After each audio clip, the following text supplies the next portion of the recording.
মানুষ কেন বিয়ে করে? উত্তরে বলবো, শারীরিক প্রয়োজনে, বংশবিস্তারের জন্য, এবং শেষ বয়সে যেন সন্তানেরা দেখাশোনা করে। আর সবার মতো আমিও এগুলোকে বিয়ের মূল উদ্দেশ্য বলে জানতাম, কিন্তু বিয়ের পর জানতে পারলাম বিয়ের মূল উদ্দেশ্য এগুলো নয়। তাহলে মূল উদ্দেশ্য কি, আর কিভাবে সেটা জানতে পারলাম, সে কথাই আপনাদের বলবো। বিয়ের আগে শুভানুধ্যায়ীদের কাছে জানতে চাইলাম কেমন মেয়ে বিয়ে করলে সুখী হব। বন্ধু বলল, চাকরি করে কিংবা ব্যবসা করে, এমন মেয়ে বউ হিসেবে ভালো হয় না। এক মুরব্বী বললেন, কম কথা বলা মেয়ে বিয়ে করলে সুখী হবে। পাড়ার এক বড় ভাই বললেন, উচ্চস্বরে হাসে, এমন মেয়ে বিয়ে করা যাবে না। প্রতিবেশী এক আঙ্কেল বললেন, বাইরে ঘোরাফেরা করা মেয়েরা সংসারী হয় না। বাবা বললেন, সংসার জীবনে যদি সুখী হতে চাস তাহলে বউকে তর্ক করার সুযোগ দিবি না। স্বামীর সাথে তর্ক করা মেয়েরা ভালো হয় না।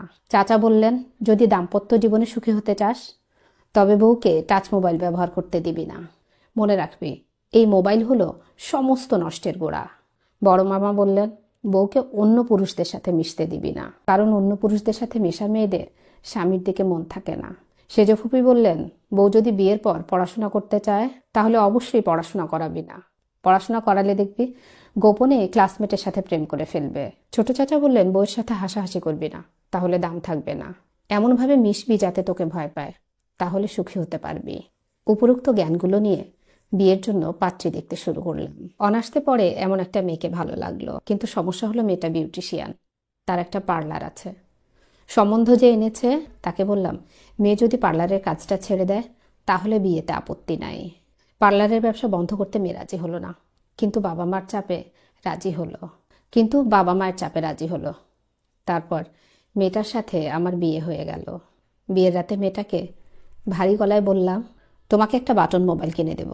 সে হতভম্ব হয়ে আমার দিকে চেয়ে রইল। এরপর ক্ষীণ গলায় বলল, আমি পড়াশোনা করতে চাই। অবশ্যই না, এখন থেকে সংসার তোমার একমাত্র জায়গা, আর সব বাদ। তারপর থেকে শুরু হলো আমাদের সংসার। ব্যবসা নিয়ে সারাদিন ব্যস্ত থাকে, আর বাসায় স্ত্রীর সাথে কথা হয় না বললেই চলে। আর কথা কম হওয়াতে কোনো ঝগড়াও হয় না। আর যেহেতু ঝগড়া হয় না, তাহলে বলা যায় আমাদের সংসার সুখের সংসার। মাস চারেক পর আমার স্ত্রী একটা বনসাই গাছ কিনে আনলো। হঠাৎ বনসাই গাছ কেন কিনলো বুঝলাম না। তার উপর গাছটাকে সে বনসাই পদ্ধতিতে যত্ন না নিয়ে অন্য সব গাছের মতো বাগানে রোপণ করলো। ওর কাণ্ড দেখে অবাক হয়ে গেলাম। সে গাছটাকে নিয়মিত যত্ন করতে লাগলো, এবং এতে খর্বাকৃতির গাছটা ধীরে ধীরে বেড়ে উঠতে লাগলো। বছর পেরোনোর আগে গাছটা ডালপালা ছড়িয়ে বিশাল হয়ে গেল। ওকে একদিন জিজ্ঞেস করলাম, সুন্দর বনসাই গাছটাকে তুমি এভাবে নষ্ট করলে কেন? সে শান্ত গলায় বলল, নষ্ট করিনি, বরং ওকে বন্দি দশা থেকে মুক্তি দিয়েছি, ওর জীবন ফিরিয়ে দিয়েছি। আশ্চর্য হয়ে বললাম, মানে?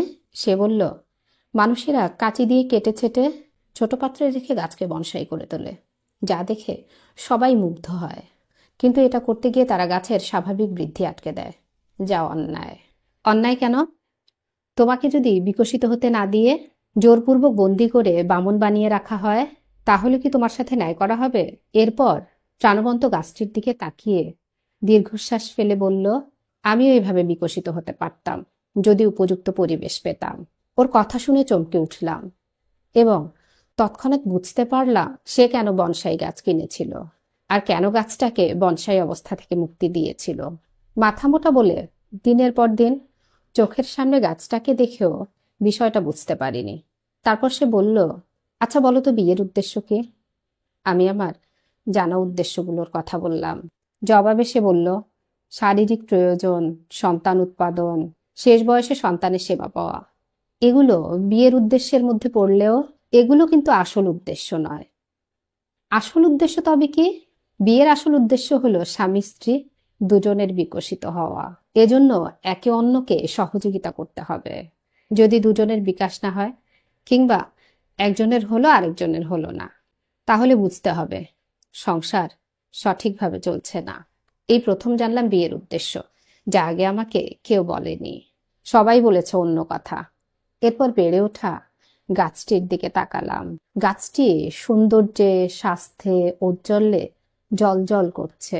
তখন উপলব্ধি করলাম, স্বামীরা সুখী হতে গিয়ে শতনিষেধের কাঁচি দিয়ে কেটে ছেটে চার দেয়ালে আবদ্ধ রেখে স্ত্রীদের বনসাই করে তোলে। এরপর বললাম, তুমি পড়াশোনা শুরু করো, পার্লারের ব্যবসাটাও শুরু করো। ওর লাগানো গাছটাকে স্পর্শ করে বললাম, এই গাছটির মতো আমরা দুজন পূর্ণ বিকশিত হয়ে উঠব, ঠিক যেভাবে তুমি বললে। মুহূর্তে সে হেসে উঠল। তখন তাকে ওই গাছটির মতো সুন্দর আর ঝলমলে লাগলো।